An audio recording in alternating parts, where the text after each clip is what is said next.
بسم الله الرحمن الرحيم الحمد لله رب العالمين والصلاة والسلام على رسول الله الأمين الذي أرسله الله عز وجل رحمة للعالمين وعلى آله وصحبه أجمعين በተደጋጋሚ የሚነሳ ጥያቄ አለ የተለያዩ ሄሎችን መጠቀም የተለያዩ ዘዴዎችን መጠቀም ዋጅብ የሆነ ነገር ኢስቃጥ ለማድረግ መዳረሻ የሆኑ ነገሮችን መጠቀም ወይ محرم የሆነ ነገር ተፈጻሚ ለማድረግ ጥሩቅ ኸፊያሉ ድብቅ ስውር የሆኑ መንገዶችን መጠቀም በዛሂር ሰዎች ሲመለከቱት ኢባሃ የተፈቀደ ነገር መስሎ ይታያቸዋል እውነታው ሐቂቃው ሲታይ ግን حرام ነው እንዲህ ያለ ነገር መጠቀም እንዴት ይታያል በዲናችን በብዙ መልኩ ሰዎች ይሄ ነገር እየተገለገሉትና ሰዎች የሚያነሱት ነገር ስለሆነ ማለት ነው አንድ ሰው ግልጽ የሆነን حرام ቢፈጽም ሰዎች ይተቹታል نعم ነገር ግን ያን ነገር ሊፈጽመው ሲፈልግ يأتي بعمل صورته صورة الإباحة ظاهر ستاي شريعة يفكدوا بهونا ملكو يمتال ግን የፈለገው ምንድነው አትወصل الى المحرم حرام ወደ ሆነ ነገር حرام ወደ ተደረገ ነገር መዳረስ ነው የፈለገው ለምሳሌ ወደ ተነሳው ጥያቄ ከመሄዳችን በፊት እንደምሳሌ አንድ ሰው ሽንኩርት ቢበላ በሶል በላ በሶል የበላ ሰው ደግሞ መስጂድ ለሶላት الجماعه መምጣት የለበትም ለምን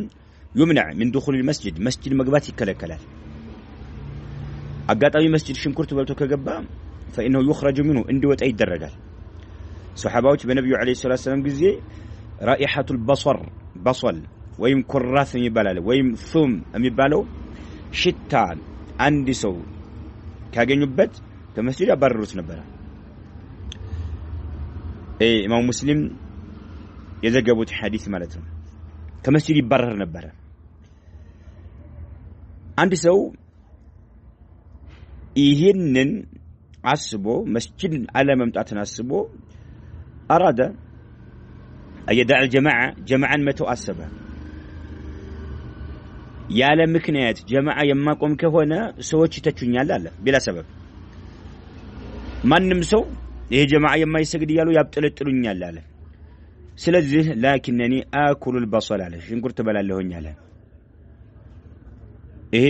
من حضور المسجد የሚከለክል ነገር ስለሆነ መስጂድ የመግባት ፍላጎት የለውምና ይሄን ተጠቀመ ይሄ ሄላ አሁን እዚህ ቦታ ምናለን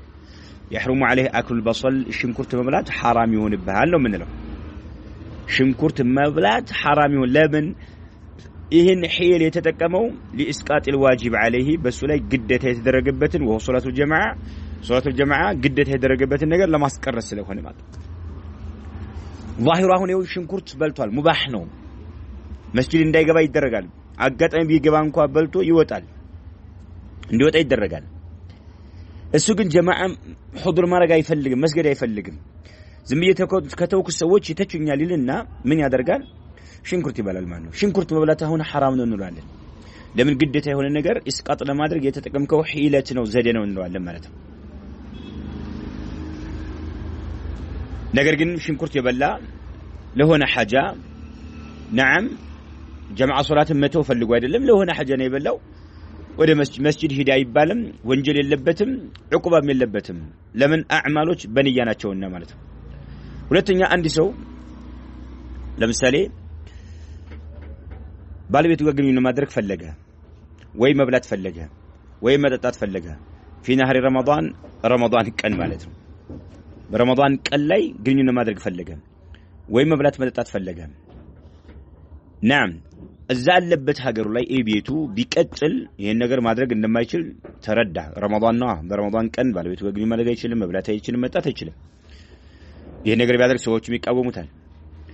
ስለዚህ ምን ፈለገ ጉዞ መጓዝ ፈለገ ማለት ነው سافر الى بلد اخر من اجل يتمكن من ذلك مسافر ሊሆን ስለሆነ ሌላ ሀገር ሄዶ ይሄን ነገር መፈጸም አሰበ ሰፈሩ ዝጋ حرام ነው እንላለን ማፍጠሩ حرام ነው እንላለን ለምን ያሁኑ ሰፈር ለሆነ ጉዳይ አይደለም ለኢስቃጥ الواجب ዋጅቡን ነገር ለማስቀረት ብቻ ነውና ማለት ነው ይሄን ጾሙን ለማስቀረት ብቻ የታሰበ ሰፈር ነው ሌላ ጉዞ አይደለም ሌላ ምክንያት አይደለም ጉዞ ሌላ ነገር አይደለም የተጓዘበት ምክንያቱ አሁን ባለቤቱ ጋር ግንኙነት ማድረግ ፈለገ ቀን ረመዳን ላይ ቶሎ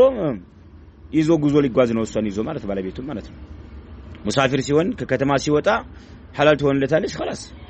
እንደፈለገ ግንኙነት ያደርግ ዘንድ ማለት ይበላና ይጠጣ ዘንድ ማለት ነው ይሄን ዋጅቡን ኢስቃጥ ለማድረግ የተጠቀመው ሒል ስለሆነ حرام ነው እንላለን كذلك አንድ ሰው ዘካን በተመለከተ ዘካ ወጆበታል ምሳሌ نعم መጠኑ ሞልቷል አመት ሊሞላው ሲቀርብ ያንን ገንዘቡ እንዲጎድል እንዲቀንስ ማድረግ ፈለገ መጀመሪያ ዘካ ሞልቷል ኒሷ መጠን አለው ሞልቷል ነገር ግን አመት ሊሞላው አንድ ወር ምናምን እንደቀረው ምሳሌ ወይም 15 ቀን 10 ቀን እንደቀረው ማጉደል ፈለገ ማለት ነው ምን አደረገ ለልጁ ስጦታ ሰጠው ምሳሌ አይዋ አመት ሞላ መስሞላ ገንዘቡ ቀንሷል ማለት ነው ሸሪዓ ያስቀመጠው ኒሷ መጠን አለ ከዛ ቀንሷል ማለት ነው አይወጅበትም ማለት ነው ለምን ለልጁ ወደ ልጁ ስለሄደ ንብረቱ አሁን ማለት ነው ከዛ አመቱ ካለፈ በኋላ ثم رجع في هبته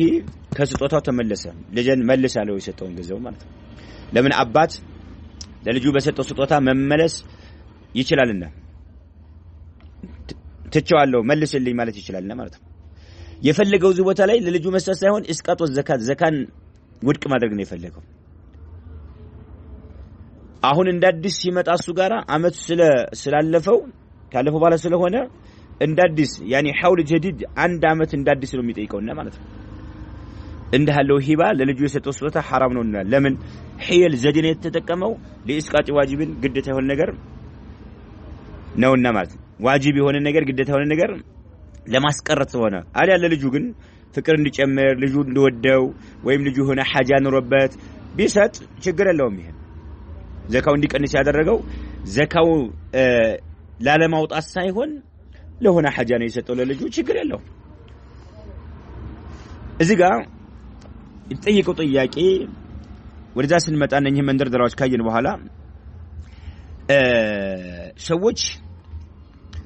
ብድር ውስጥ ይገባሉ ብድር እንደሚታወቀው ሸሪዓችን ማበደር የተቸገረን ሰው ሸሪዓችን ያዛል ነገር ግን በሪባ መልክ ይጠይቋቸዋል ለምሳሌ አንድ ሰው ይመጣና اريد ان تعطيني 1000 ب1200 الى سنتنا 1000 እንድሰጠኝ ይፈልጋለሁ 1000 ብር አንድ አመት ሲሞላ 1200 ብር አድርጌ መልስልሃለሁኝ ይላል ይሄ حرام ነው 1000 ስጠኝ አሁን አንተ አለህ በቀጣይ አመት 1200 ብር አድርጌ ሰጣለሁኝ አለው ይሄ የተጠየቀው ሰው ገንዘብ ያለው ሀብታም እንበል ያለው ሰው هذا ربا لا يجوز يكون ربا ነው አይፈቀድም አላደርገውም አለው 1000 ብር ደግሞ አበድሮት ቀጣዩ አመት 1000 ብቻ እንዲመለስለት እሱም አይፈልግም ብሩን ፈልገዋለሁ ይለዋል መንቀሳቀስበት ነው ይለዋል ስለዚህ 200 ግን ትርፍ ጨምሮ የሚሰጠው ከሆነ አበዳሪው አላህን ካልፈራ ያበድረዋል ለምን 200 ጨምሮ ስለሚመጣለት ማለት ነው ነገር ግን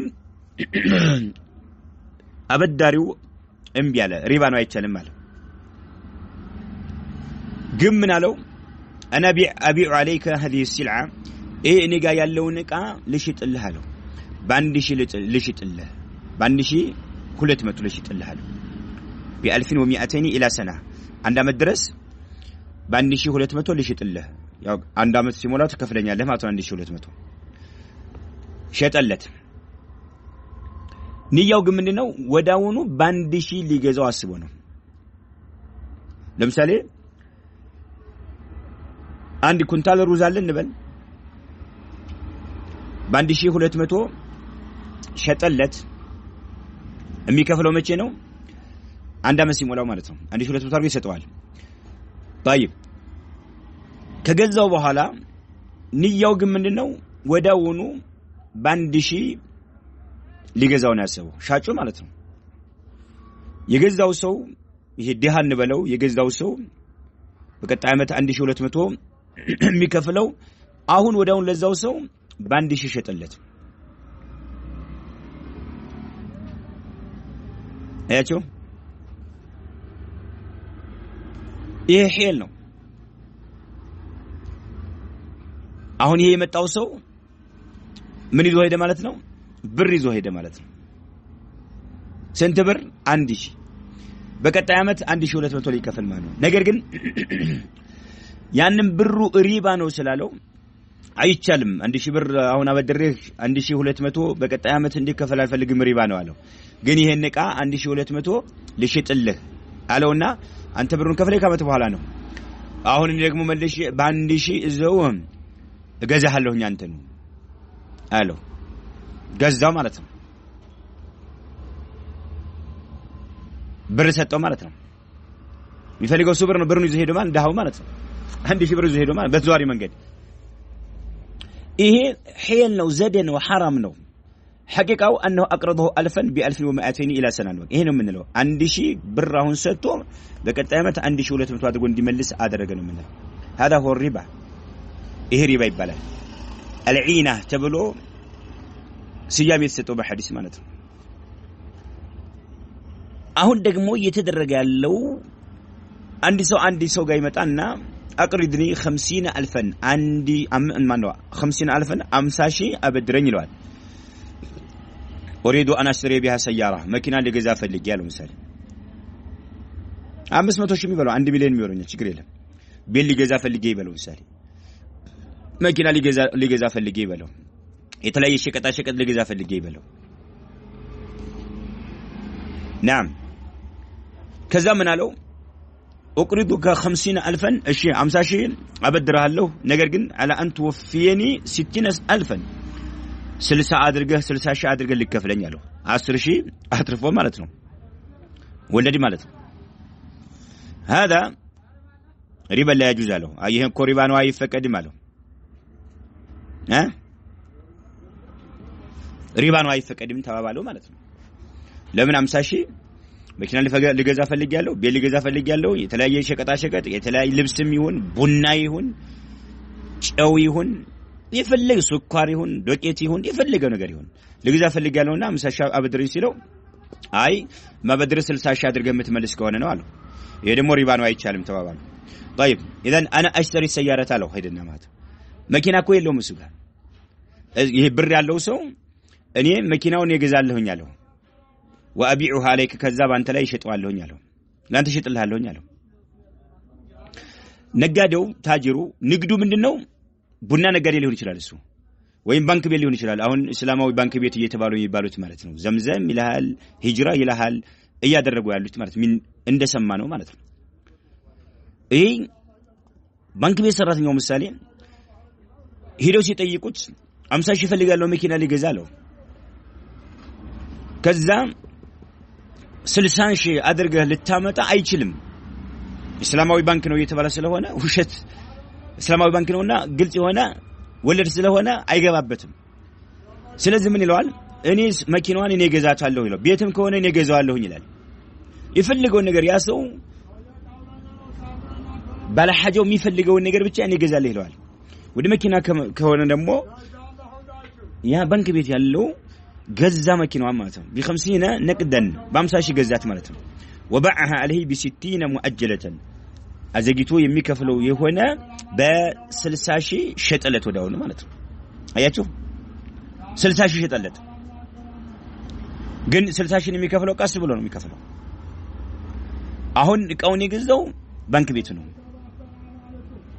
ነጋዴም ይሁን ችግር የለውም እኛ አንተ ጋር ግን የለም ያ ሰውየው የሚፈልገው ነገር አንተ ጋር የለም ከሌላ ጋር ሄደ ነው የምታመጣው ብቻ ብር ሰጠኝ ሲል አንተ ብሩ ወለድ የሚያመጣ ስለሆነ 50000 ብድር ሲል 50000 ብታበድረው ጥሩ ነበር ግን አታደርገውም ምን ጥቅም አለ ጥቅም የለም ሸሪዓ ይፈልገው ይሄ ነበር ብድር ያንኑ ተመሳሳይ በሆነ መልክ እንዲመልስ አድርገ አመት ማቆየው 2 አመት 6 ወር 1 ወር ቀርድ ብድር የሚባለው ሸሪዓ የሚያዘው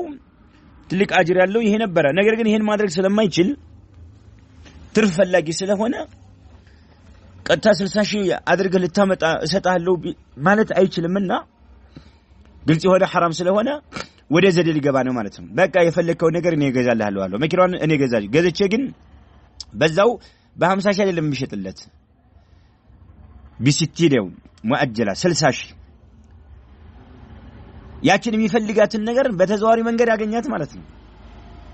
فهذه حيلة ይቺ حيل ነች ሸሪዓችን ያወገዘው ማለት ነው ወንጀል ነው ለምን ይሄ ታጅሩ ወይም ባንክ ቤቱ መሽተረ ሰያራተ ወላ ዳራ في فكري መኪና ገዛለሁ የሚል ሐሳብ የለውም አምሮውስ የለም ይሄ ነገር لولا ان هذا جاء اليه ይሄ ሰው መጥቶ ባይጠይቀው የለም የሱ ስራው ሌላ ነው የሱ ንግዱ ሌላ ነው የሚሰራው ስራ ሌላ ስራ ነው ነገር ግን መጥቶ ሲጠይቀው አይናም እሱ ጋር ያለው ብር ነው ብር አበድረኛለው በወለድ መልክ ካልሆነ በስተቀር ማበደር አይችልም በተዘዋዋሪ መንገድ ግን ያን የሚፈልገውን ብር ያገኛል ማለት ነው ሒል ነው حرام ነው ምክንያቱም ሰውየው መጥቶ አሁን انا اريد ان تقرضني 50,000 50,000 ታበድረኝ ዘንድ እፈልጋለሁኝ ስላለው እቺን 50,000 አንስቶ መስጠት አይችልም ብድር 60,000 ወይም 100,000 80 90,000 አድርጎ እንዲመልስ ነው የሚፈልገው እቺ ደግሞ ቀጥታ ብሩን በብሩ አያደርግም ቀጥታ ያን የሚፈልገው ነገር ሄዶ አለበት ቦታ ገዝቶ ጨምሮ የሚፈልገውን ብር ይው በመኪናው በገዛው መኪና አማካኝነት አገኘው ማለት ነው ይሄ حرام ነው አሁን እስላማዊ ባንክ እየተባሉ የሚባሉት እንደ አባባሉ ማለት ነው የሚያደርጉት ማለት ነው ሰዎች በተደጋጋሚ ይሄን ነገር ይጠይቃሉ አንተ መኪናን ፈልግ ጨውን ፈልግ ቤትን ፈልግ መሬትን ፈልግ ሱቅን ፈልግ የፈልከውን የቤት እንስሳን ፈልግ ብቻ ይሄን ነገር ልገዛ ይሄን ያህል ብር ፈልጋለሁ ትለዋለህ ያ ነገር ደግሞ የሚጠይቀው አካል ጋር የለም እሱ ጋር ያለው ብር ነው ሄዶ ሌላ ቦታ ነው ገዝቶ አምጥቶ የሚያስረክብህ ማለት ነው حرام ነው ዘደ ነው በተዘዋዋሪ መንገድ ያን የምትፈልገውን ብር አገኘው መኪና ገዝተህ አትርፈው መሸጥ ማለት ነው ነጋዴ አትርፈው መሸጥ ይችላል ናም ነጋዴ እስከሆነ ይሄ ግን ይሄን መኪናውን ጭራሽ አይፈልገውም ቤቱን አይፈልገውም መሬት አይፈልግም ጨው ቡና ሱካር ዱቄት የለም እሱ ጋር የለም አስል መጥቶ ሰውየው ግን አበድረይ ሲል ቀጥታ ብሩን አንስቶ መስጠት ስለማይችል ጥቅም ስለሚፈልግ በተዘዋዋሪ መንገድ ያን የሚፈልገውን ነገር ይገዛና አትርፎ ይሸጥለታል ይሄ ሒል ነው ዘደ ነው حرام ነው አይፈቀድም ነው እጅና ታስገባ ነው ልክ አንድ ሰው ባለቤቱን 3 ጊዜ በተዘዋዋሪ በተለያየ ጊዜ 3 ጊዜ ከፈታት በኋላ ሌላ ሰው እንድታገባ ይፈልጋል የልጆች እናት ነች ተክዟል ምን ማድረግ አለብኝ እያለ እያሰበ ነው ያለው ጨርሷል 3ቱን በተለያየ ጊዜ ማለት ነው እሆነ ባልደረባው ጋር ሄደና ይሄንን ብር ያዝና ወጪውን እኔ ልሸፍንና እቺን ሴት አግባልኝ አለው ነገር ግን ሸርጥ አስቀምጥብሃለሁኝ አለው ግንኙነት ካደረክ በኋላ اذا جامعتها ግንኙነት ካደረክ በኋላ ከባለቤት ከፈተዋት ባለቤት ጋር تتركها حتى تطهر من الحيضة بعد الجماع كجماع በኋላ